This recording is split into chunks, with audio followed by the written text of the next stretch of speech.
क्योंकि ऑलरेडी आपकी सेटलमेंट में ना हमें हमेशा 10 मिनट लगते ही हैं क्लास में। सो 10 मिनट ऑलरेडी लग चुके हैं। अब आप लोग बिल्कुल अगले 50 मिनट के लिए चुप रहेंगे ताकि हम पूरा जो सेंटर ऑफ मास का टॉपिक है ना उसको अच्छे से समझ सकें कि है क्या चीज़। ठीक है, कुछ प्रैक्टिकल डेमोन्स्ट्रेशन भी करेंगे आज हम, और थियोरेटिकल तो फिर करना ही है हमें पूरे चैप्टर के अंदर। कुछ अगर प्रैक्टिकल जल्दी से हो गया तो थियोरेटिकल एस्पेक्ट भी बताऊंगा कि कैसे सेंटर ऑफ मास निकलता है। तो गाइज देखो, बोलने के बाद भी आप लोग चुप नहीं हो सकते भाई। समझ नहीं आता मेरे को कि क्या करना चाहिए आप लोगों के साथ। 11वीं क्लास में आ चुके, मारना पीटना सही रहेगा क्या? वो काम भी मैं कर सकता हूँ अगर आपको लगता हो कि नहीं करते सब। लेकिन अच्छी बात नहीं है। मैं सोच रहा हूँ कि वैसे ही बच्चे मान जाए, आप लोग समझदार लगते हैं लेकिन है नहीं, देखने में ही समझदार लग रहे हो बस। ध्यान सुनिए, आज का जो हमारा टॉपिक है ना, this is about the centre of mass. Last class we will discuss about the centre of mass, कि सेंटर ऑफ मास होता क्या है। तो एक पूरी बॉडी कोई मेरे पास है, जैसे कि मैंने ये भी बोला कि ये मेरे पास कोई बॉडी, आज मैं बहुत सारी बॉडीज लेके आया हूँ जिनमें हम सेंटर ऑफ मास फाइंड करेंगे। ठीक है, और तरीके से देखेंगे कि किस तरीके से सेंटर ऑफ मास निकलता है सबका। ठीक है, एक बार थोड़ा सा पंखों का एक बार सेटलमेंट कर लें, कुछ कोई पंखे बोलते चलो। अभी हो जाएगा एडजस्टमेंट, कोई दिक्कत नहीं है। अभी एसी कर दे। अब वो पिछले वाली वीडियो डिलीट करी जाएगी, कोई फायदा नहीं उसका, वो इसका माइक बंद रह गया। कोई अच्छी बात है, ये इस बॉडी पे मैंने ऐसे फोर्स लगा रखा है, तो मैंने कई सारे पॉइंट से फोर्स लगा रखा है, एक एंड से नहीं है। देखो कई सारे पार्टिकल्स पे फोर्स है। देखो मेरा हाथ देखो कैसे कैसे लगा हुआ, वहां यहाँ यहाँ, तो 5 जगहों पे मैं फोर्स लगा रहा हूँ, तब जाके बॉडी बैलेंस हो रही है ना। जैसे कि बेड को आप लोग उठा रहे हैं तो 4 लोग मिलकर उठा रहे हैं अलग अलग कोनों से, लेकिन उस बेड में डेफिनेटली एक ऐसा पॉइंट भी है जहां पर अगर उतना ही फोर्स जितना आप चारों ने मिलकर लगाया, मान लीजिए 4 लोगों ने मिलकर 400 न्यूटन लगाया बेड को उठाने के लिए, लेकिन अलग अलग कोनों से उठाने के लिए 400 न्यूटन लगाया, तो इस बेड में ना ऐसा भी एक पॉइंट जरूर है बीच में कहीं पर, कि अगर वहीं पर 400 न्यूटन लग जाए तो पूरा का पूरा बेड क्या हो जाएगा, बोलो, लिफ्ट हो जाएगा। क्या बेड के किसी एक कोने पे 400 न्यूटन लगाने से बेड लिफ्ट हो सकता है क्या? आप बताइए मुझे। कि मैं ये कहूं कि मेरे पास एक बेड है, ध्यान से समझना, क्लास बहुत इंटरेस्टिंग रहेगी अगर आप लोगों ने ढंग से पढ़ा दो।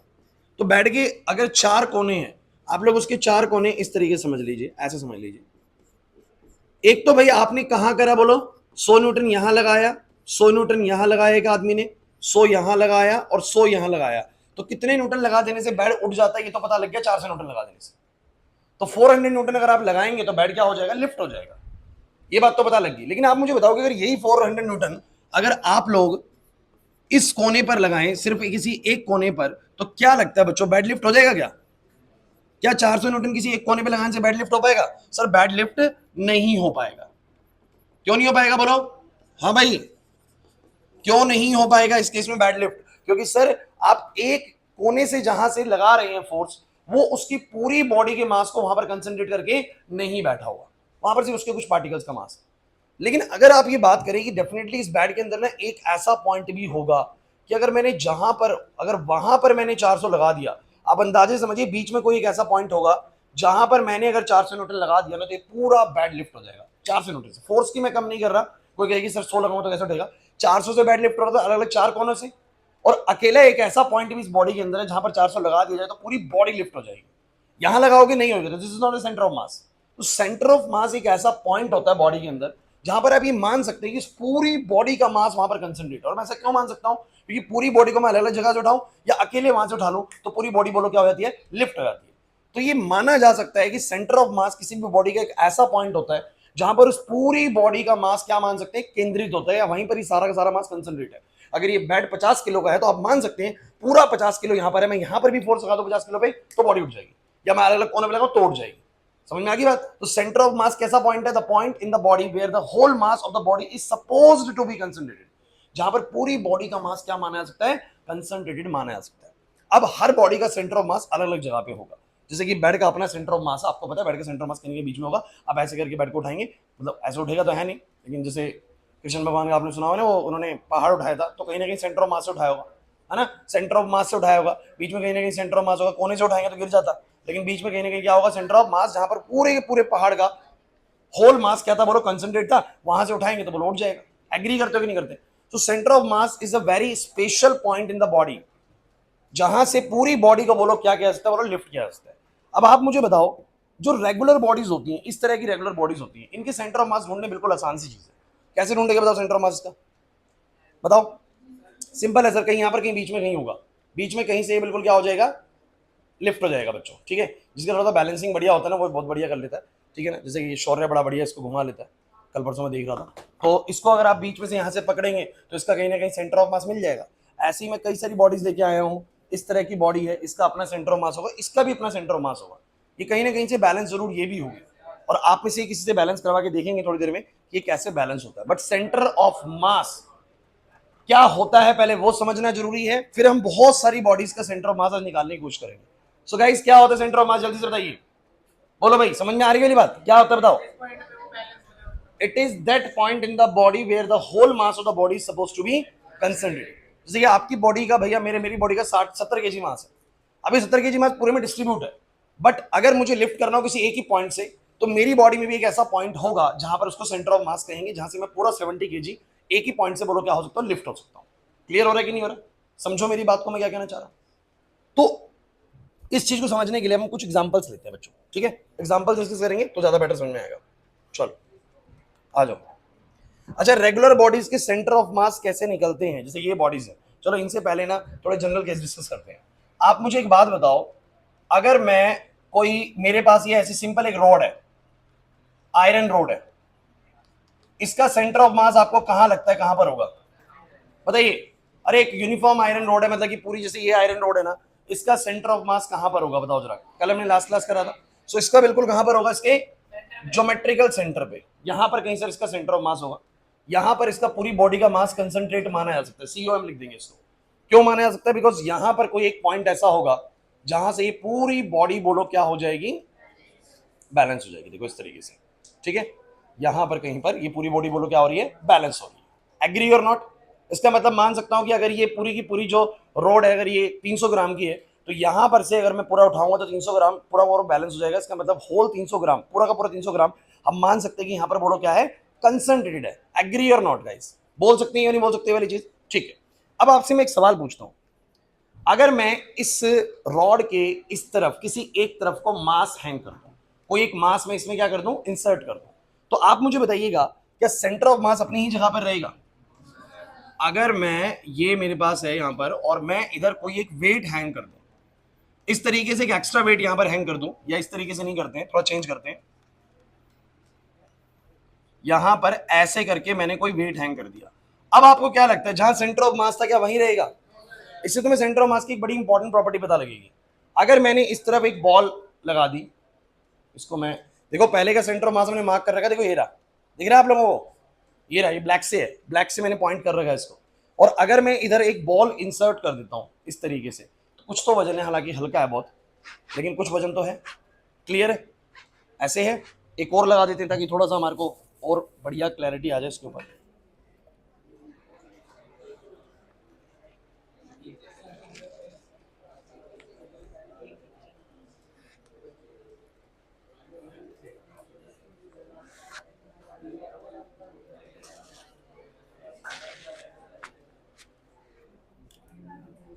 क्या लगता है सेंटर ऑफ मास लेफ्ट में जाएगा, राइट में जाएगा? राइट में। ये अच्छा, आप अपना राइट बता रहे, मेरे हिसाब से बताइए ना, मेरे हिसाब से रॉड मेरे। तो अभी सेंटर ऑफ मास यहां था, लेकिन आप देखिएगा मैं इसी जगह से बैलेंस करने की कोशिश कर रहा हूं, बट ये गिर जा रहा है। इसका मतलब सर अब सारा मास, जितना भी इसका मास है, मतलब 300-400 ग्राम, 400 ग्राम की मैंने ये रॉड बोली थी इधर भाई फ्रेंड्स, 400 ग्राम की रॉड बोली थी, कुछ मान लो 50-50 ग्राम की भी है मान लो, तो अब तो 500 ग्राम हो गया। लेकिन वो पूरा 500 ग्राम अब यहाँ पर कंसंट्रेट नहीं है। अगर यहाँ पर होता तो इस पॉइंट से बॉडी, बोलो क्या हो जाती, बैलेंस। लेकिन देखो जरा, पहले हो रही थी कि नहीं हो रही थी इसी ब्लैक पॉइंट से, इसी ब्लैक पॉइंट से मैंने उठाया था, लेकिन अब देखो क्या हो रहा है, अब गिर रहा है। अब इसका मतलब कहीं ना कहीं आप सेंटर ऑफ मास को दोबारा से ढूंढने की कोशिश करते हैं, और आपको सेंटर ऑफ मास कहाँ मिलता है, थोड़ा सा मैं इसको इस तरफ लेके जाता हूँ, एंड कहीं पर एक पॉइंट मिलेगा जहां से बोलो क्या हो जाएगी, बैलेंस हो जाएगी। अब हो रही है बैलेंस, तो वो पॉइंट ढूंढना पड़ेगा आपको थोड़ा सा, है ना, बैलेंस थोड़ा सा बनाना पड़ेगा इस तरीके से। ये देखो हो गया। लेकिन अब देखो ब्लैक कहां पर था पहले, ध्यान से देखो कहां पर था पहले ब्लैक पॉइंट, अरे ये रहा ब्लैक। अब सेंटर ऑफ मास का चला गया, बोलो अब इधर आ गया। इसका मतलब जहां पर मास ज्यादा होता है, पूरी बॉडी का जिस तरफ मास, बोलो क्या होता है, ज्यादा होता है, सेंटर ऑफ मास भी उसी तरफ ज्यादा होता है, मतलब उसी तरफ शिफ्ट हो जाता है। समझ नहीं आया?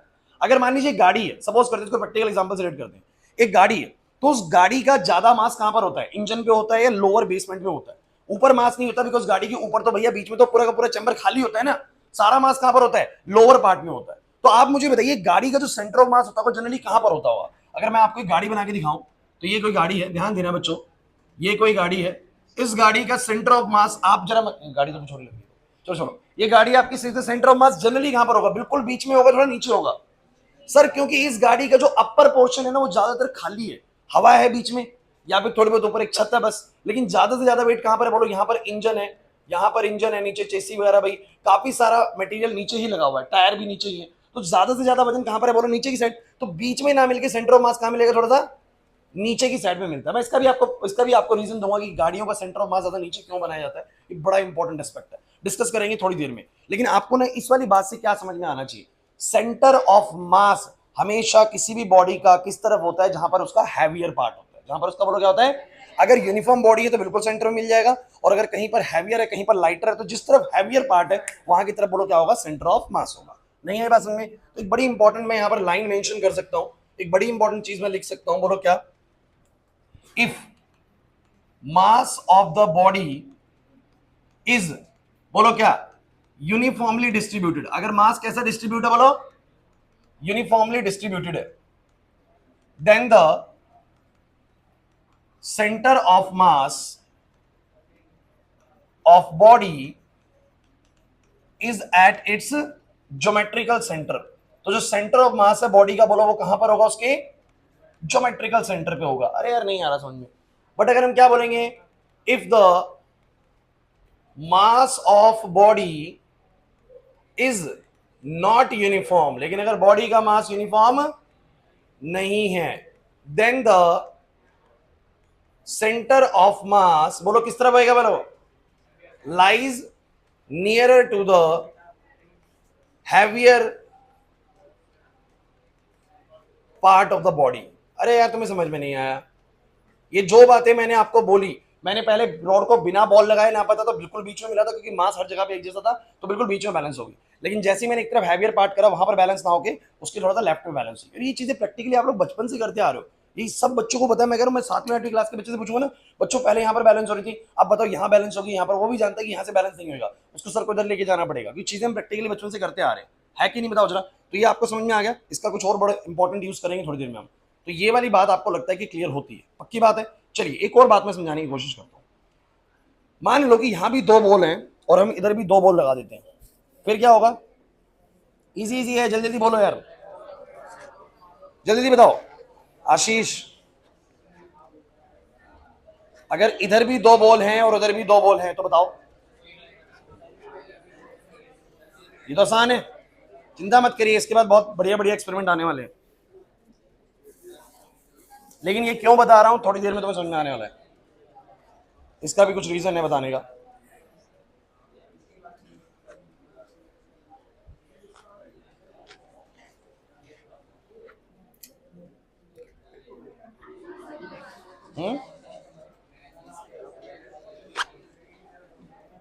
क्लास शोर नहीं भाई।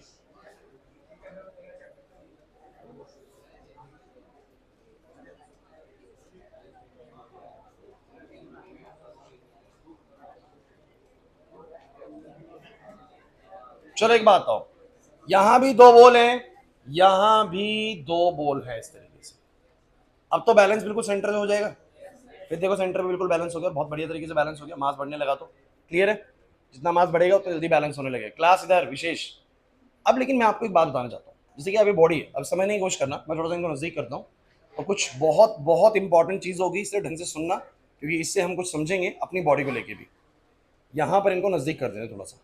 अगर मैं दोनों को बराबर नजदीक रखता हूँ, मतलब सिमेट्रिकल रखता हूँ, तो ये बिल्कुल वहीं से बैलेंस हो जाएगा, सेंटर से बैलेंस हो जाएगा।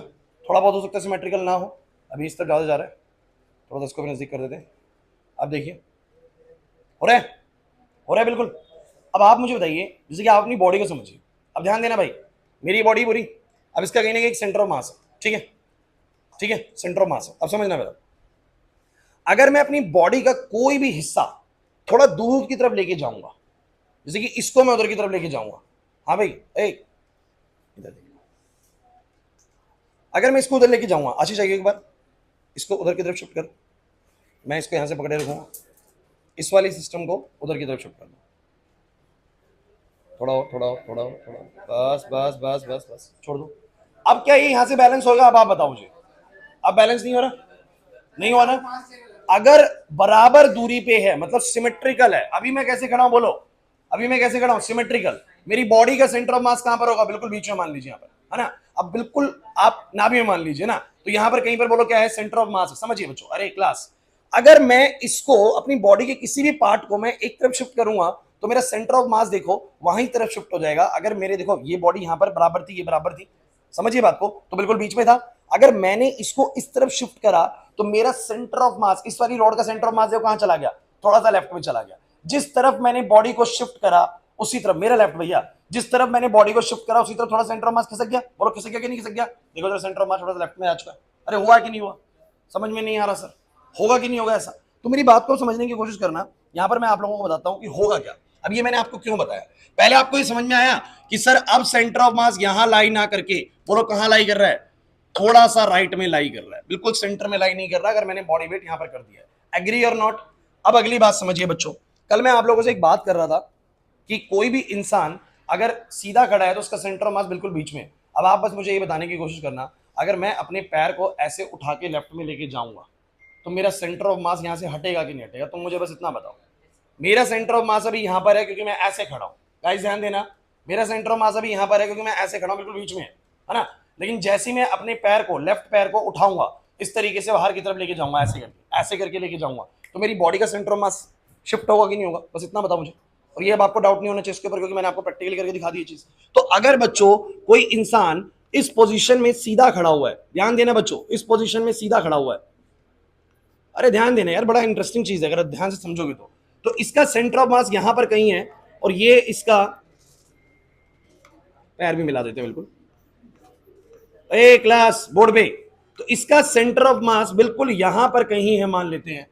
और मैं आपको एक बड़ी इंपॉर्टेंट चीज बोलने वाला हूं, इसको अगर तुमने समझ लिया ना तो मेन जड़ समझ जाओगे सेंटर ऑफ मास की। एक्चुअली में आप मुझे बताइए, जो ग्रेविटी होती है ये पूरी बॉडी पे एक्ट करती है, और पूरी बॉडी का मास आप कहां पर कंसंट्रेट मान सकते हो, बोलो सेंटर ऑफ मास पर। तो एक्चुअली में जो ग्रेविटी होती है, इधर भाई प्रिंस, ग्रेविटी होती है वो हमेशा किसके ऊपर फोर्स लगाती है डायरेक्टली, बोलो सेंटर ऑफ मास के ऊपर। समझने की कोशिश करना, किसके ऊपर फोर्स लगाती है, बोलो सेंटर ऑफ मास के ऊपर। अब इस पूरी बॉडी का सेंटर ऑफ मास कहां पर है, बिल्कुल बीच में, और ग्रेविटी सेंटर ऑफ मास को कहां की तरफ खींचेगी, बोलो अपनी तरफ।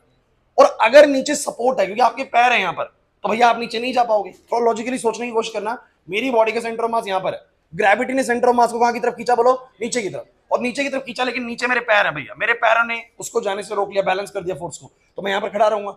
लेकिन जैसे ही मैं अपना पैर कहां की तरफ करता हूं, अक्षर, जैसे ही मैं अपना पैर कहां की तरफ करता हूं, बोलो लेफ्ट की तरफ करता हूं, मेरा सेंटर ऑफ मास कहां की तरफ जाने लगता है, बोलो लेफ्ट की तरफ जाने लगता है। और जब वो सेंटर ऑफ मास लेफ्ट की तरफ जाएगा तो अब उसके नीचे सपोर्ट नहीं है। क्यों नहीं है भाई, अरे मेरा पैर तो यहां पर है ना, मेरा सेंटर ऑफ मास अभी यहां पर है यार, समझो इस बात को, मेरा सेंटर ऑफ मास यहां पर है, सेंटर ऑफ मास पे ग्रेविटी ने फोर्स लगाया, लेकिन भैया नीचे क्यों नहीं जा रही बॉडी, क्योंकि पैरों ने बोलो क्या कर दिया, उसको बैलेंस कर दिया, नीचे एक सपोर्ट है। अरे नीचे बोलो क्या है, एक सपोर्ट, तो नीचे नहीं जाएगा सेंटर ऑफ मास, समझो बॉडी नीचे नहीं जाएगी। लेकिन जैसे ही मैंने अपने पैरों को किस तरफ करा, बोलो लेफ्ट की तरफ करा, अब जैसे ही मैं लेफ्ट की तरफ करूंगा मेरा सेंटर ऑफ मास भी कहां जाएगा, लेफ्ट की तरफ। और जैसे ही इधर हुआ, अब बताना एक बार सब बच्चे, इस तरफ जाते के साथ ही सेंटर ऑफ मास, क्या उसके नीचे कोई सपोर्ट है, अरे पैर तो इधर है, सेंटर ऑफ मास यहां पर आ गया तो नीचे कोई सपोर्ट नहीं है, तो क्या होगा, बॉडी को नीचे की तरफ खींचेगी। तो मेरा क्या होगा, इस तरफ जाऊंगा तो ऐसे करके मैं नीचे की तरफ गिरने लगूंगा। लेकिन अरे नहीं आया तुम्हें तो समझ में, जैसे ही मैंने, ध्यान दो बच्चों, थोड़ा सा बस ध्यान बनाना पड़ेगा। यहां पर किसी इंसान ने अपना पैर यहां पर एक रखा हुआ है और अपने एक पैर को वो इस तरफ लेके जाने की कोशिश कर रहा है। अब इस सूरत हाल में क्या सेंटर ऑफ मास यहां पर रहेगा जहां पर पहले था, सेंटर ऑफ मास कहां जाएगा, थोड़ा राइट में जाएगा। अब आप मुझे बताओ, सेंटर ऑफ मास जैसे ही थोड़ा राइट में जाएगा, फोर्स तो सेंटर ऑफ मास पे लगना है ना। और मुझे बताइए, सेंटर ऑफ मास पे जैसे ही फोर्स लगेगा, देखिएगा नीचे कोई सपोर्ट नहीं है, तो बॉडी को नीचे की तरफ खींचा जा रहा है, लेकिन नीचे कोई सपोर्ट, नीचे कोई चीज नहीं है जिसको बैलेंस कर सके। इधर थी बैलेंस करने के लिए, दोनों पैर थे, बट यहां पर कोई पैर है, नीचे कोई सपोर्ट, तो क्या होगा, बॉडी नीचे की तरफ गिरने लगेगी। जब गिरने लगेगी तो आप मजबूरन अपना पैर क्या करेंगे, जमीन पे टिकाएंगे अपने आप को बैलेंस करने के लिए। तो कोई भी बच्चा ना, आप ना कोई भी बच्चा ऐसे खड़े रह के ना, इस पैर को जो है, सिर्फ इस पैर को इस तरफ शिफ्ट नहीं करना आपको, अपनी बॉडी को, ठीक है, और इस पैर को आपको उठाना है ऐसे करके, मतलब इस तरीके से उठाना है बिना जमीन पे रखे। समझे मैं क्या कहना चाह रहा हूं, जमीन पे नहीं रखना, लेकिन आपको ये पैर हवा में करना है। कोई कर सकता है? आप पहले मुझे ये बताओ प्रॉब्लम क्या है, क्लास क्लास क्लास पीछे विशेष, तुमसे जो बातें करेगा उससे कराओ, ध्यान रखना। अब आप मुझे बताओ ये हुआ क्या है, जब मैंने अपना पैर लेफ्ट की तरफ लेके गया बच्चों, तो सेंटर ऑफ मास कहां की तरफ चला गया, बोलो लेफ्ट की तरफ चला गया। और सारी ग्रेविटी किसके ऊपर लगती है, सेंटर ऑफ, अब वो ग्रेविटी लगी सेंटर ऑफ मास के ऊपर और नीचे कोई सपोर्ट है नहीं, पैर तो लगा नहीं रखा जमीन पे, तो बॉडी कहां की तरफ गिरने लगेगी, नीचे की तरफ। इस कारण से जैसे ही मैं अपना लेफ्ट पैर उठाऊंगा तो बॉडी नीचे गिरने लगेगी। लेकिन ऐसे में ना हमारा दिमाग काम करने लगता है। हमारा दिमाग पता है क्या करता है, देखना जरा, जैसे ही मेरा लेफ्ट पैर लेफ्ट में, ये वाला पैर लेफ्ट में जाएगा ना, मेरी अपर बॉडी ना अपने आप ही ऑटोमेटिकली ऐसा करती है कि वो राइट में जाती है। अब तुम दिमाग लगाना, ऐसा क्यों होता है? मैं इसको ऐसे करता हूँ, देखा ऐसे होने लग गया हूँ मैं, देखो अपने आप ही ऐसे होने लग गया हूँ। और मैं कितना भी कर लूँ, मैं ऐसा होता रहूंगा तो भी मेरी बॉडी नहीं गिर रही। अब सोचो क्यों नहीं गिर रही है, क्यों नहीं गिर रही? सोचो, मैं इसको इधर लेके जा रहा हूँ, इसको इधर लेके जा रहा हूँ, प्रिंस इसको इधर लेके जा रहा हूँ, इसको इधर लेके जा रहा हूँ। देखिए मैं सर, बहुत अच्छी बात अक्षय ने बोला, सर इधर भी वेट अगर आप बांस बढ़ा रहे हैं, मतलब इधर भी बॉडी को शिफ्ट कर रहे हैं, तो सेंटर ऑफ मास तो शिफ्ट होगा। लेकिन अगर साथ ही साथ ऊपर वाला मास भी इधर की तरफ शिफ्ट करेंगे तो सेंटर ऑफ मास शिफ्ट। अभी क्या बोलते हैं, आशीष आया था बोर्ड पे और आशीष ने क्या करा था, सिर्फ लेफ्ट वाले सिस्टम को इधर मूव करा तो सेंटर ऑफ मास लेफ्ट में शिफ्ट हो गया। बट सोचो कि एक तरफ से आशीष भाभी इधर, एक तरफ से आशीष इसको लेफ्ट में मूव करे और जतिन इसको राइट में मूव करे। मान लीजिए सपोज दैट कि भाई एक बच्चा इसको इधर मूव करे, एक बच्चा इसको इधर मूव करे, बताओ सेंटर ऑफ मास शिफ्ट होगा कि नहीं होगा? होगा? नहीं होगा सर, ध्यान से सुनिए इस बात को, समझे नहीं मेरी बात को? भाई आप मुझे बताओ ना एक चीज, क्लास प्लीज ध्यान से समझोगे तो बहुत इंटरेस्टिंग लगेगा, नहीं समझोगे ध्यान से चलेगा ऐसे तो कुछ नहीं सीख पाओगे। प्रैक्टिकल कुछ सिखाने की कोशिश कर रहे हैं आप लोगों को, अच्छे से रिस्पॉन्स करोगे, चीजें समझ में आएंगी तो आगे भी हर चैप्टर में करने की कोशिश करेंगे। नहीं करोगे तो थ्योरी चल ही रही है, हर टीचर थ्योरी की तरह करा ही रहा है आप लोगों को। तो मैं आपसे बस ये कह रहा हूँ, ये पहले बॉडी बिल्कुल बीच में बैलेंस थी, ये सिमेट्रिकल केस है। अभी क्या हुआ था, आशीष ने ना इसको लेफ्ट में शिफ्ट कर दिया था, जैसे ही लेफ्ट में शिफ्ट करा सेंटर ऑफ मास लेफ्ट में शिफ्ट हो गया, बॉडी बैलेंस होना बंद हो गई। बोला है कि नहीं? लेकिन कोई अगर आके इसको भी शिफ्ट करता और इसको भी उतना ही शिफ्ट करता तो वंश हो जाता ना बीच से बैलेंस, क्योंकि बराबर शिफ्टिंग करा। यही करती है हमारी बॉडी। हमारी बॉडी क्या करती है, ताकि सेंटर ऑफ मास कहीं शिफ्ट ना हो, पैरों पे ही सेंटर ऑफ मास टिका रहे, तो क्या करती है, जब ये लेफ्ट में जाने लगता है तो अपर बॉडी को राइट में लेके जाना शुरू करते हैं। इससे जितना ये इधर गया उतना ये इधर गया, तो सेंटर ऑफ मास अभी भी यहाँ पर है, बिल्कुल सेंटर में, और उसके नीचे वो लोग कौन है, पैर है। तो ग्रेविटी उसको खींचना चाहेगी सेंटर ऑफ मास के नीचे, लेकिन पैर फिर से क्या करेगा, गिरने से उसको बचा लेगा। समझ नहीं आया? ऐसा नहीं आया ना समझ में? पक्का? तो कर क्या रहे भाई, कर क्या रहे, जैसे ही ये इंसान अपने इस पैर को, बच्चों प्लीज, अपने इस पैर को ये, अरे तो मोटा हो गया, इस पैर को ये लेफ्ट में लेके जाने की कोशिश करेगा तो ये अपनी अपर बॉडी को किस तरफ ले जाएगा बोलो? वो लेफ्ट में गई तो ये कहां ले गया बोलो? राइट में। और इसके कारण मुझे बताओ क्या हुआ, ये उधर गई तो इसने अपर बॉडी को इधर की तरफ कर लिया, तो बताओ सेंटर ऑफ मास अपनी जगह पे रह जाएगा नहीं रह जाएगा? और जिसके कारण अब अगर ग्रेविटी इसको नीचे की तरफ खींचेगी तो ये पैर इसको सपोर्ट करके रोक देगा नहीं रोक देगा गिरने से? तो क्यों हमारी बॉडी अपने पैरों को जब लेफ्ट में लेके जाती है तो अपर बॉडी राइट में जाती है? समझ में आ रहा है कि नहीं आ रहा?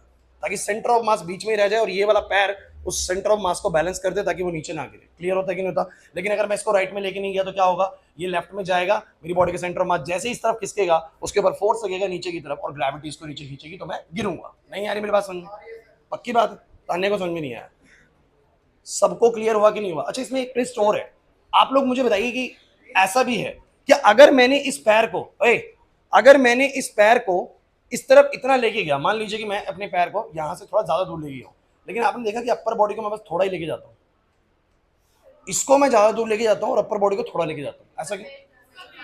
सर इसका तो वेट कम है और अपर बॉडी का वेट बोलो क्या है, तो ये ज्यादा दूर जाने के बाद भी इसको थोड़ा सा भी इधर कर दूंगा तो बोलो क्या कर देगी, बोलो वो बैलेंस कर देगी। क्योंकि सर अपर बॉडी का मास बोलो कैसा है, ज्यादा, और इसका मास बोलो क्या है, कम। तो इसको बैलेंस करने के लिए थोड़ा सा भी अगर मैं इस तरफ कर दूंगा हैवियर बॉडी को तो वो उसको बैलेंस कर देगा नहीं कर देगा? समझ नहीं आ रहा सर? तो गाइस मुझे तीनों डायग्राम्स के मतलब बताइए। पहला बिल्कुल स्टिल पोजीशन में सेंटर ऑफ मास से समझ में आता है सर। अगर ये इस तरफ लेके जाएगा तो सर ये गिरने लगेगा। क्यों गिरने लगेगा? क्योंकि आप अपनी बॉडी को सीधा रखे हुए हैं और लेफ्ट की तरफ अगर मास को, पैरों को लेके जाएंगे तो सेंटर ऑफ मास शिफ्ट होगा वहां की तरफ। अरे समझे कि नहीं समझे? प्लीज गाइस पीछे वंश। तो इस तरफ सेंटर ऑफ मास शिफ्ट होगा, ग्रेविटी सेंटर ऑफ मास पे एक्ट करेगी, नीचे कोई सपोर्ट नहीं है, बंदा गिरने लगेगा। लेकिन इसी को गिरने से कैसे बचा सकता है? जब पैरों को लेफ्ट में लेके जाए तो अपर बॉडी को राइट में लेके जाए, सेंटर ऑफ मास बीच में रुक जाएगा, फिर उसके ऊपर ग्रेविटी काम करेगी और ग्रेविटी इसको बैलेंस कर देगी।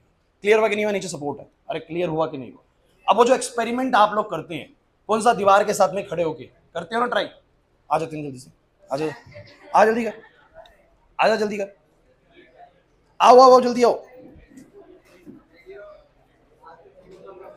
एक सेकंड एक सेकंड एक सेकंड, हटा एक बार। पहले तो तेरे को ये कोशिश करनी है कि तू यहाँ पर खड़ा हो, खड़ा हो, और अपनी बॉडी को लेफ्ट में नहीं लेके जाना। अपनी बॉडी को, अरे शर्मा क्यों रहे, अपनी बॉडी को ना लेफ्ट में नहीं लेके जाना, लेकिन पैर को राइट में लेके जाना है, ठीक है? और पैर जमीन में नहीं रखना, ऐसे रखना हवा में ऐसे करके, ठीक है? इस बॉडी को लेफ्ट में ले जाए अपना, इधर आ रही है बॉडी, मैं क्या कह रहा हूँ, समझा नहीं? समझ गया सर। क्लास क्लास क्लास इसको अपने पैरों को लेफ्ट में लेके जाना है, बिना बॉडी को राइट में ले जाए, और पैर जमीन पे रखना नहीं है। समझ रहे बात को? प्रैक्टिकली तो पॉसिबल नहीं लग रहा सेंटर ऑफ मास के अकॉर्डिंग, लेकिन देखते हैं कि जितनी शायद कर ले। करिए अबे ये सर आपने मतलब इसको इधर रख, अब कर, करो। रखना नहीं है, 3 सेकंड 4 सेकंड के लिए टिकाए रखा हुआ में। कर कर कर, बॉडी राइट में आ रही है अपने आप, बैलेंस करने के लिए आएगी भाई। सेंटर ऑफ मास बीच में रखना पड़ेगा अगर अपने गिरने से बचाना चाह रहे हैं। दूसरा एक्सपेरिमेंट इंपॉर्टेंट, चलिए ये क्या करेगा, अरे इधर तो इस तरीके से खड़ा है, इसको अपना पैर और अपना शोल्डर, अपना पैर नहीं आ रहा वीडियो में, अपना पैर और बोलो क्या, शोल्डर, इस तरीके से दीवार से टच रखना है, दीवार से टच रखना है। गाइस गाइस ये इसी का ही सेकंड डेमोन्स्ट्रेशन है, चीज वही है। और इसको अपना पैर जो है उठाना है, 2 से 3 सेकंड के लिए उठा ले बस, ठीक है, 2 से 3 सेकंड के लिए हवा में चल कर आ जाओ, जल्दी कर जल्दी कर।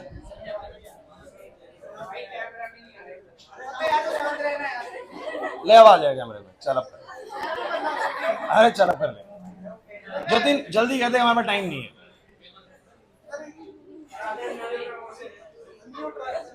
हाँ पैर पैर उसके साथ चिपका, हाँ अब ठीक है, अब कर। नहीं हो पा रहा, किसी को अगर करने है तो बताओ, जो कर सके करके दिखा सकते हैं किसी को।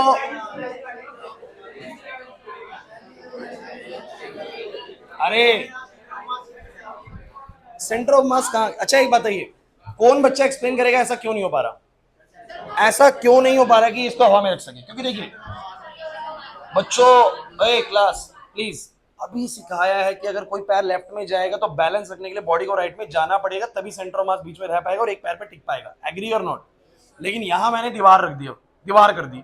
अब दीवार इस तरीके से अगर आ गई तो ये लेफ्ट में जाएगा, बट ये राइट में जाने का स्कोप ही खत्म हो गया। ऐसे तो ये चालाकी कर लेगा ना, बीच में हल्का सा हो जाएगा और बैलेंस कर लेगा अपने आप को। लेकिन अगर मैंने यहाँ दीवार कर दी, सौरभ तुम अलग ही गानी चला रहे हो, यहां पर अगर मैंने दीवार, यहां पर इस तरीके से दीवार का सपोर्ट है, तो अगर मैं अब अपने पैर को उठाने की कोशिश भी कर रहा हूं, देखो अगर ईमानदारी से कर रहे हो तो उठा रहा है तो अपनी बॉडी को हटा रहे हैं ऐसे, अगर इसको टच करें और फिर उठाए तो नहीं हो पाएगा, बिकॉज जैसे इसको उठाऊंगा मैं कहां की तरफ सेंटर ऑफ मास शिफ्ट हो जाएगा? सब बच्चे बोलो, अगर मैं इसको उठाऊंगा तो मेरा सेंटर ऑफ मास कहां की तरफ शिफ्ट होगा? बोलो इस तरफ को, और इस तरफ तो मेरा कोई पैर है नहीं क्योंकि ये तो हवा में है, तो मैं गिरूंगा नीचे। या मैं बैलेंस कैसे कर सकता हूं? बोलो इसको इधर लेके जाऊं तो अपर बॉडी को राइट में कैसे लेके जाऊं? राइट में दीवार है, इसका मतलब मैं यहां पर सेंटर ऑफ मास को बीच में नहीं रख पाऊंगा, जिस कारण से मैं हर बार गिरूंगा। क्लियर हो रहा है कि नहीं हो रहा? नहीं आ रहा सर समझ में? सबको क्लैरिटी आ गई इस टॉपिक को लेके? पक्की बात है, चलो आगे बढ़ते हैं। ये वाली बात सबको समझ में आती है? पहली बात सब बच्चे क्लिक करें भाई, ओए क्लास, पहली बात सब बच्चे बताओ। एक तो ये कि जो बॉडी का मास अगर यूनिफॉर्म है तो सेंटर ऑफ मास बिल्कुल कहां पर होगा? सेंटर में। लेकिन अगर बॉडी यूनिफॉर्म नहीं है, उसका मास किसी एक तरफ हैवियर है और किसी एक तरफ हल्का है, लाइटर है, तो जिस तरफ हैवियर होगा सेंटर ऑफ मास उस तरफ ज्यादा शिफ्ट होगा। एग्री करते हो कि नहीं? सबको क्लियर हो रही है वाली बातें? ये सारा का सारा एग्जांपल समझ में आ गया आप लोगों को? चलिए कुछ और बातें करने की कोशिश करते हैं। सेंटर ऑफ मास निकाले कैसे? मेरे पास ना एक और चीज है, इसका सेंटर ऑफ मास ढूंढ रहे हैं मान लो, या मान लो इसका ढूंढ रहे हैं। घर पे आप लोग एक चीज करना, अगर मुझे इसका सेंटर ऑफ मास ढूंढना है, मैं आपको एक बहुत सिंपल चीज बताऊंगा, ध्यान से सुनना, बड़ा इंटरेस्टिंग है इसमें, ठीक है? इसका सेंटर ऑफ मास ढूंढना है, you can easily find the centre of mass of this body. आप कहोगे सर मैं बीच से यहाँ से कहीं से पकड़ूंगा, बिकॉज सिमेट्रिकल बॉडी है तो सेंटर में मिलेगा, और क्या हो जाएगा? पूरा बॉडी बैलेंस हो जाएगा। हाँ भाई क्लास, बॉडी यहाँ पर क्या हो जाएगा? बैलेंस। देखो बीच में से बिल्कुल बैलेंस होगा। आप जो बच्चों को थोड़ी ज्यादा प्रैक्टिस है ना, वो इसको इजीली बैलेंस कर देंगे यहाँ पर, है ना? इस तरीके से बैलेंस हो जाएगा। लेकिन मैं अगर आपको ये कहूँ कि इसको सेंटर ऑफ मास को ढूंढने का एक बहुत जेन्युइन तरीका है जो मैं आपको एक्सप्लेन करूंगा, और ये जनरली आपको कहीं मिलेगा भी नहीं, मैं बता रहा हूँ।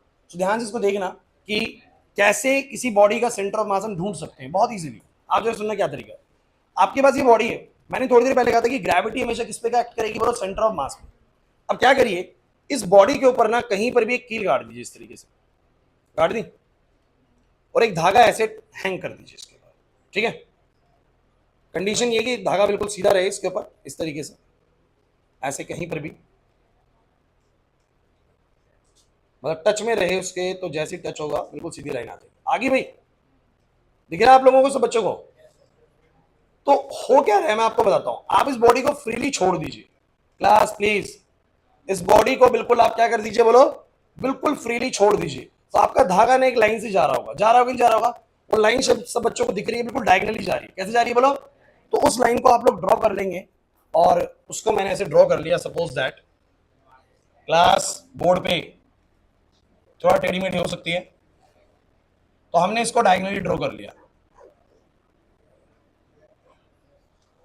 दूसरा पेन है किसी अच्छी के पास? थोड़ा सा कोई मतलब डार्क कलर नहीं है कुछ भी? छोड़ो छोड़ो, कोई कलर हो किसी के पास?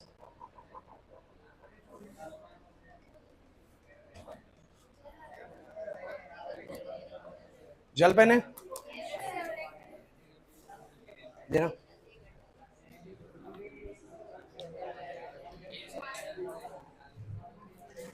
Class please. तो जो लाइन आई बच्चों, उस लाइन को खींच लीजिए। ए क्लास ध्यान देना, बड़ा अच्छा केस है ये भी। आपने वो लाइन ड्रॉ कर ली। कैसे ड्रॉ करी? इसको बिल्कुल ऐसे फ्रीली हैंग कर देना, किसी भी बॉडी को, जो भी बॉडी आपके पास है उसको ऐसे एक धागे से ऐसे गाड़ा। ऐसे देखो, मैं ऐसे भी छोड़ता हूं ना बच्चों, देखो ए क्लास पीछे, ऐसे भी छोड़ता हूं ना, देखो अपने आप वहां पर ही आ जाएगा। आ रहा है कि नहीं आ रहा? अपने आप, अरे आएगा अपने आप। देखो यार, ये बिल्कुल, मैं अगर इसको देखो लाइन से टच करूंगा ना, तो टच करने पर वो वहीं पर ही पहुंचेगा। देखो पहुंच गया, आ गया भाई। अरे स्टेबल करोगे तो वहीं आएगा। ठीक है, अब मेरी बात को समझना।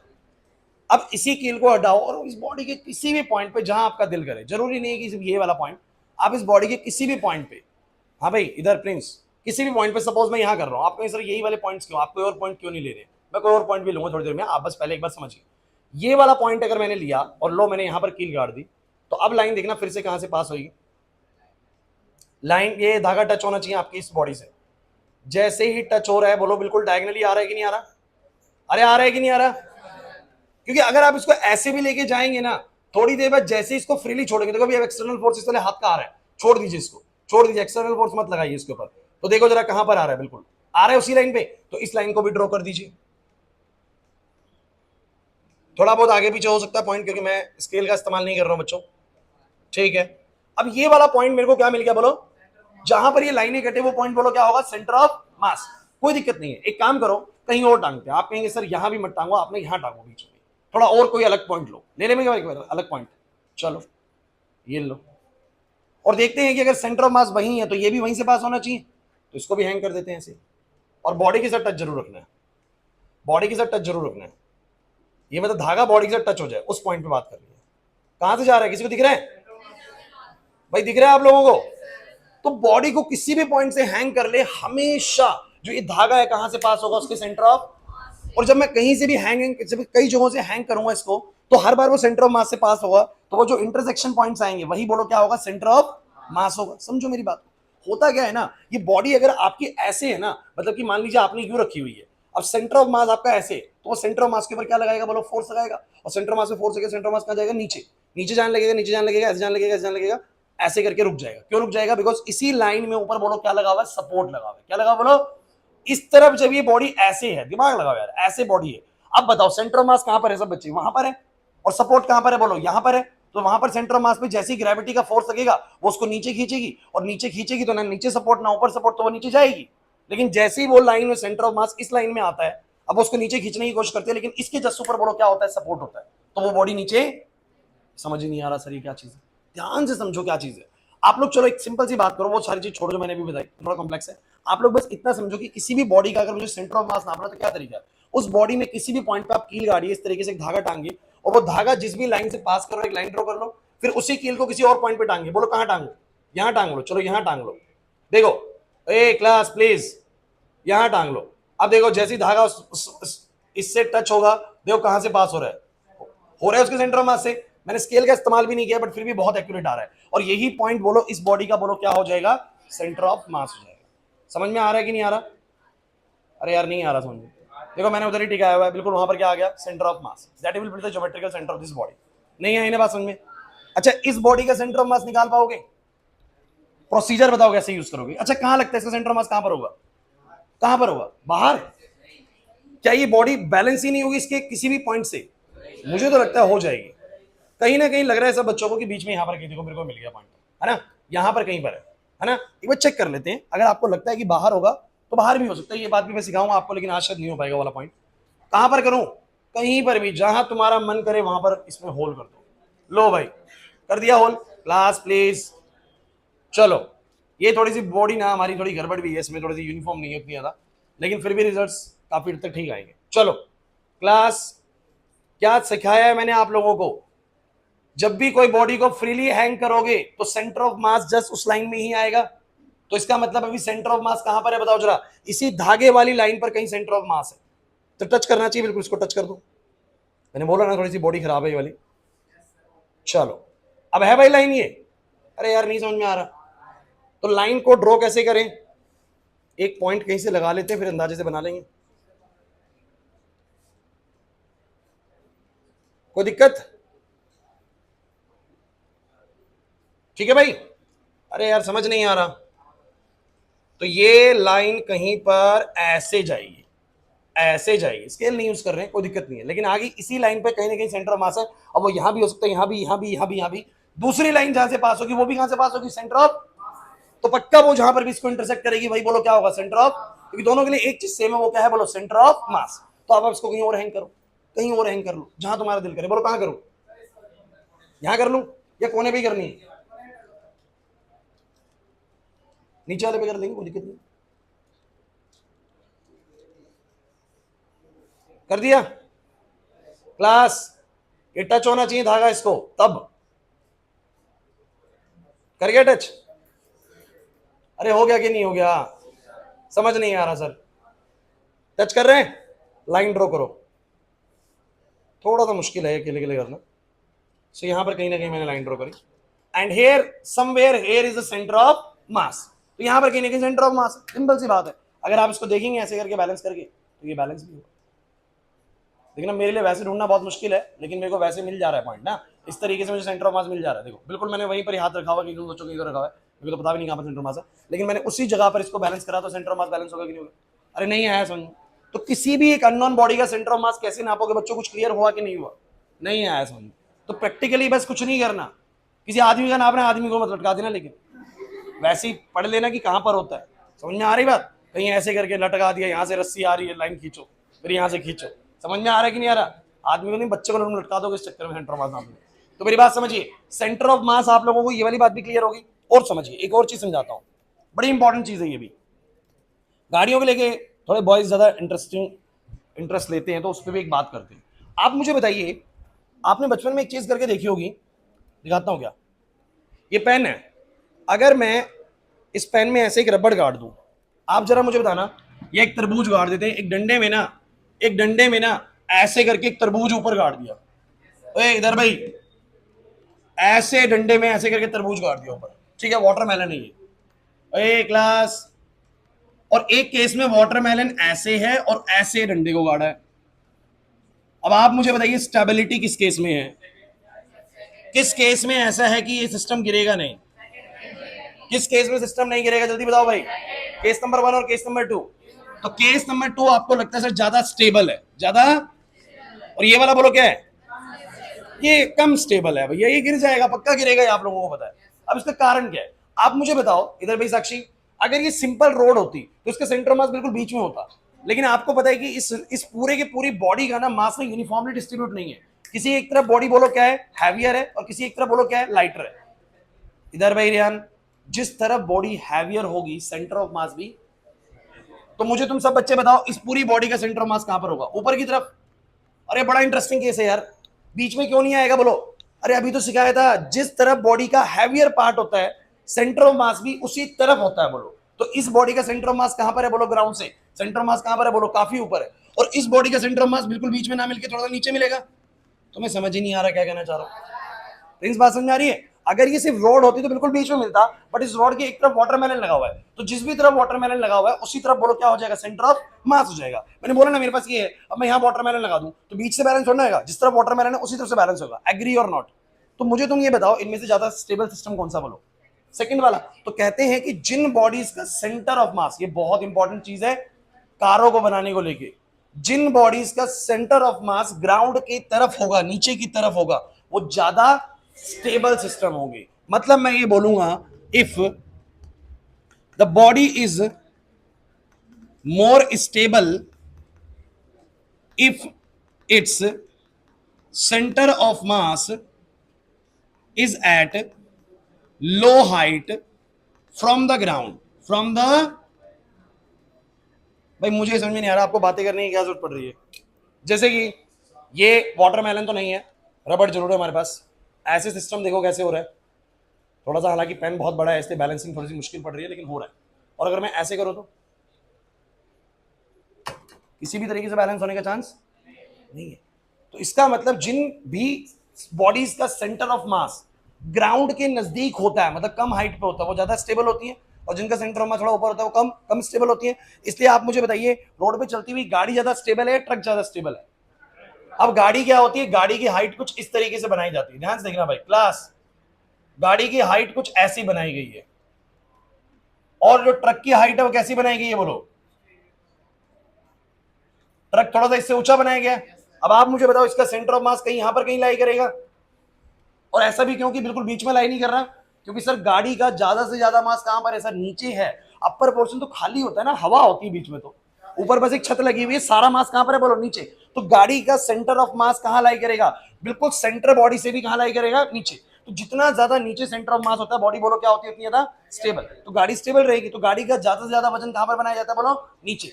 इंजन छत पे नहीं लगा सकते, छत पे लगा दोगे पलटेगी पक्का गाड़ी, क्योंकि सेंटर ऑफ मास बहुत ऊपर हो जाएगा। लेकिन ट्रक का सीन क्या है भाई, ट्रक के अंदर मास ऊपर भी काफी ज्यादा है, तो सेंटर ऑफ मास या ऊपर भी ना हो तो भी मैं कहूंगा कि इसका सेंटर ऑफ मास ना इससे तो ऊपर है, गाड़ी से तो बोलो क्या है, गाड़ी से तो ऊपर हाइट पे। इसका मतलब कभी भी अगर गिरना हुआ, पलटना हुआ, तो जल्दी कौन पलटेगा, गाड़ी या ट्रक? ट्रक पलटेगी। ये वाला लेस स्टेबल है, और ये वाला बोलो क्या है, ये वाला मोर स्टेबल है एज कंपेयर टू, अरे नहीं आई बात समझ में, लेस स्टेबल। और ये वाला बोलो क्या? अच्छा रेसिंग कार्स, कोई तो रेसिंग कार्स का नाम बताएं भाई बॉयज। फॉर्मूला वाली, अच्छा फॉर्मूला वाली गाड़ियां देखिए कितनी छोटी सी होती है हाइट में, सोचो क्यों छोटी हाइट है? लैम्बोर्गिनी की हाइट क्यों बहुत छोटी है? बुकाटी की हाइट बहुत कुछ, गाड़ी है ना बुकाटी भी, या बाइक है? गाड़ी होती है, तो उसकी हाइट बहुत छोटी क्यों है? पोर्श की हाइट बहुत छोटी क्यों है? अब छोटी क्यों बना रहे सोचो, क्योंकि जितनी छोटी हाइट बनाओगे सेंटर ऑफ मास उतना ही नीचे लाई करेगा, और जितना नीचे सेंटर ऑफ मास होगा बॉडी उतनी बोलो क्या होगी? तो कोई भी गाड़ी जो 300 की स्पीड पे चल सकती है उसको फॉर्च्यूनर जितनी हाइट नहीं दे सकते। क्यों नहीं दे सकते बोलो? और फॉर्च्यूनर को दी भी नहीं इतनी ज्यादा स्पीड, क्यों नहीं दी बोलो? क्योंकि उसकी हाइट बहुत ज्यादा, सेंटर ऑफ मास बहुत ऊपर है, किसी भी दिन अगर बहुत हाई स्पीड में टर्न ले लिया तो गाड़ी क्या हो जाएगी? पलट जाएगी। इसका एक बहुत नॉर्मल सा प्रैक्टिकल डेमोन्स्ट्रेशन करके देख लेते हैं, मुझे पक्का नहीं पता ये होगा कि नहीं होगा, लेकिन करके देख लेते हैं। अब मान लो, अरे रुकना, ये मान लो एक गाड़ी है और ये दूसरी गाड़ी है, फर्क बताओ क्या है? अरे फर्क बोलो सर, ये आगे वाली लैम्बोर्गिनी है और पीछे वाली जो है फॉर्च्यूनर है, मान सकते हैं यार, हाइट इसकी कम है, इसकी हाइट, हालांकि लैम्बोर्गिनी की हाइट और भी छोटी होगी ना, दो लैम्बोर्गिनी लगाए तब भी शायद फॉर्च्यूनर जितना नहीं बन पाएगा। अब आप समझने की कोशिश करना, स्टेबिलिटी किसकी ज्यादा है, ध्यान से आप लोगों को देखना है, ठीक है? देखिएगा, यही कर दूं तो किसका सेंटर ऑफ मास नीचे है? किसका सेंटर ऑफ मास नीचे है? लैम्बोर्गिनी का। और किसका सेंटर ऑफ मास ऊपर है बोलो? फॉर्च्यूनर का। तो अगर ये कभी गिरने की बारी आई तो पहले कौन गिरनी चाहिए बोलो? फॉर्च्यूनर। ठीक है, फ्रिक्शन तो मैटर नहीं कर जाएगा यहाँ पर, बराबर ही है वैसे। कौन पहले किसकी वजह बताना जरा, ध्यान से देखा अगर आप लोगों ने, पता नहीं कितना ऑब्जर्वेशन आप लोगों ने लिया है। एक्चुअली हाइट यहाँ पर ना बहुत ज्यादा डिफर नहीं कर रही है, बहुत थोड़ी सी 2-3 सेंटीमीटर का फर्क है, लेकिन फिर भी देखना आपको असर दिखेगा उस चीज का, फिर भी आपको असर दिखेगा, ये देखना। पहले कौन किसका था? डेफिनेटली फॉर्च्यूनर किसकी। अरे नहीं आ रही बात समझ में, आ रही बात समझ में? अगर मैं इसकी हाइट और ज्यादा कर दूं, अगर मैं एक ऐसी गाड़ी ले लूं जिसकी हाइट इससे भी ज्यादा है, तो जब मैं इसको उठाऊंगा तो पहले कौन खिसकेगा बोलो? डेफिनेटली वही खिसकेगा। क्लियर हो रहा है कि नहीं हो रहा? अरे वो थोड़ा देखो अभी, अरे क्लास एक्चुअली में प्रॉब्लम ये भी हो रही है कि हमारा जो मैंने जो हाथ लगा रखा है नीचे, वो भी लेवल गड़बड़ कर रहा है। अगर ये बिल्कुल प्लेन लेवल पे हो, आप दोनों को उठा के देखें, ए शोर मत करा करो तुम लोग।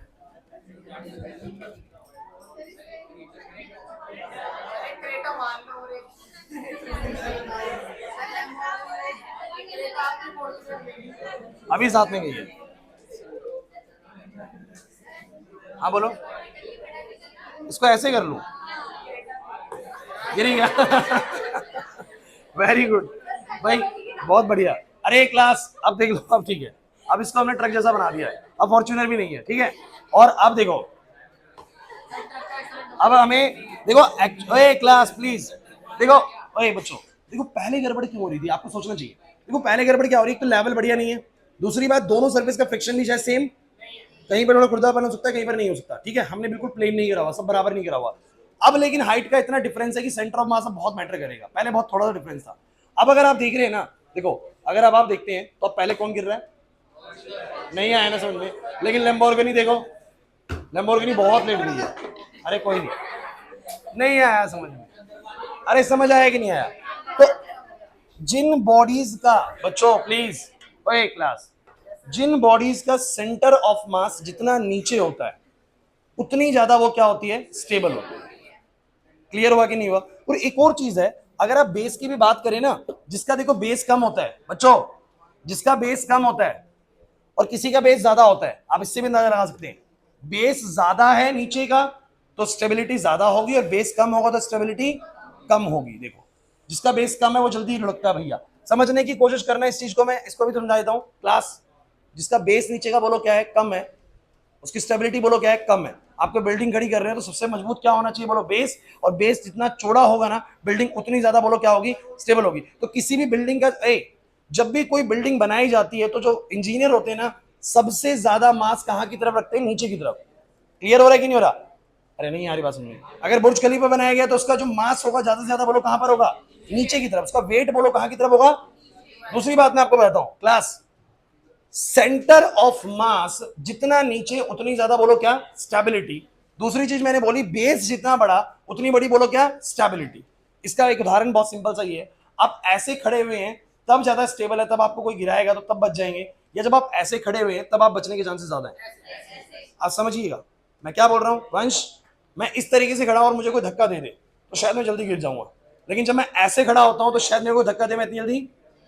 आपने जो जूडो कराटे कर रहे हैं भैया, जो फाइट कर रहे हैं, बॉक्सिंग कर रहे हैं, वो कैसे खड़े होते हैं अपने आपको, ऐसे बॉडी को लोअर पार्ट पे लेके आते हैं, बेस बड़ा करते हैं। दोनों चीज समझिएगा, बेस क्या करते हैं अपना बड़ा करते हैं, बॉडी को लोअर पार्ट पे लेके आते हैं, ऐसे खड़े होते हैं। जैसे ही मैं नीचे की तरफ ऐसे झुकूंगा, मेरा सेंटर ऑफ मास नीचे आ जाएगा, मेरी बॉडी में स्टेबिलिटी आ जाएगी। अरे नहीं आ रही बात समझ, लेकिन लेट नहीं जाना कि बिल्कुल ही नीचे ले आओ सेंटर ऑफ मास, समझ रहे हैं। अरे भाई जो बॉक्सिंग वगैरह है, जिनको पता होगा, इसका नॉलेज होगा, वो बेसिकली फाइट करते हैं तो अपने पैरों को थोड़ा सा खोलते हैं ताकि बेस उनका क्या हो जाए, बोलो बड़ा हो जाए। ज्यादा बड़ा बेस होने से स्टेबिलिटी बोलो क्या आएगी, ज्यादा आएगी। और बॉडी को हल्का सा बैंड करते हैं, जिससे सेंटर मास कहाँ आता है, नीचे आया था, तो बॉडी बोलो क्या आएगी, बॉडी में स्टेबिलिटी आएगी। क्लियर हुआ कि नहीं हुआ। ऐसे खड़े करके कोई बॉक्सिंग करेगा कहीं खड़ा हुआ है, नहीं होगा ना, क्योंकि ऐसे में स्टेबिलिटी धक्का दिया तो ये गिर जाएगा, है ना। तो इसलिए सेंटर ऑफ मास को नीचे लाना है और बेस को बोलो क्या करना है, बड़ा करना है, आपकी बॉडी में स्टेबिलिटी आएगी। क्लियर हुआ कि नहीं हुआ। तो मुझे तुम ये बताओ, अभी हमने ना, अरे क्लास पीछे आयुष, अभी हमने ना क्वेश्चन तो नहीं बनाए सेंटर ऑफ मास के, नेक्स्ट क्लास से क्वेश्चन भी बनना स्टार्ट हो जाएंगे। लेकिन अभी जितना बताया, एक आध छोटी मोटी चीज रह गई, जैसे कि इस यू शेप का भी कुछ बड़ा इंपॉर्टेंट एक्सपेरिमेंट था, वो भी मैं आपको बताता हूँ, और एक आध कुछ अभी याद नहीं आ रहा है वो भी बताएंगे। लेकिन आप मुझे बताओ, सेंटर ऑफ मास को लेकर जितनी बातें अब तक हुई है, क्या आपको सेंटर ऑफ मास का आइडिया लग गया। आप मुझे बताओ सेंटर ऑफ मास क्या होता है, 2 मिनट करके। आप है सेंटर ऑफ मास बॉडी का एक ऐसा पॉइंट होता है जहां से पूरी बॉडी का मास हम क्या मान सकते हैं, बोलो कंसंट्रेट होता है। क्योंकि सर उस अकेले पॉइंट से पूरी बॉडी को बोलो क्या किया जा सकता है, बोलो बैलेंस। तो we can say that the whole mass of the body is supposed to be concentrated at this point. Agree or not. How we can find the centre of mass, what is this concept. तो मैंने आपको समझाने की कोशिश करी, इस body का centre of मास यहाँ पर है, एक बार देखिए बराबर से, सेंटर ऑफ मास यहाँ पर है, ग्रेविटी यहाँ काम कर रही है, लेकिन नीचे सपोर्ट ऐसे बच जाते हैं। लेकिन जैसे ही लेफ्ट की तरफ पैर जाने लगता है, सेंटर ऑफ मास लेफ्ट की तरफ शिफ्ट होता है और सेंटर ऑफ मास की तरफ ग्रेविटी खींचती है उसको नीचे, तो बॉडी गिर जाती है। याद आ रहा है कि नहीं आ रहा। अरे अभी तो समझाया था मैंने आप लोगों को, है ना। लेकिन अगर उसको बीच में ही रखना है, सेंटर ऑफ मास को बीच में ही रखना है, तो इसको लेफ्ट में लेके तो इसको बोलो कहां ले जाओ, राइट में, तो बॉडी फिर से बोलो क्या हो जाएगी, बैलेंस हो जाएगी। सेंटर ऑफ मास यहीं पर रहेगा, नीचे सपोर्ट है, बच जाएंगे आप लोग। क्लियर होता है कि नहीं होता, सबको समझ में आ गई वाली बात, है ना। वो वाली बात भी सबको समझ में आ गई कि मास यूनिफॉर्म डिस्ट्रीब्यूट है, तो बोलो कहां पर रहेगा, सेंटर ऑफ मास बीच में। और मास यूनिफॉर्मली डिस्ट्रीब्यूट नहीं है लविश, तो कहां पर जाएगा, जिस तरफ हैवियर पार्ट है वहां की तरफ जाएगा। और ये नेक्स्ट क्लास में न्यूमेरिकली प्रूव करूंगा आप लोगों को, अभी तो थ्योरेटिकली बात कर रहे हैं, नेक्स्ट क्लास में न्यूमेरिकली प्रूव करेंगे। दोनों बातें आपको क्लियर होती हैं।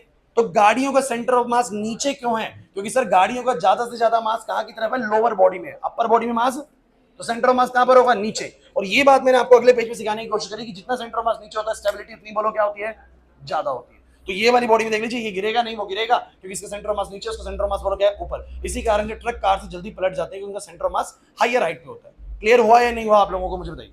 और ये जितने भी मैंने आपको एक्सपेरिमेंट बताए, ये सारे के सारे कुछ क्लियर होते कि नहीं होते, कुछ क्लैरिटी आती है इन सब चीजों को देखते हुए।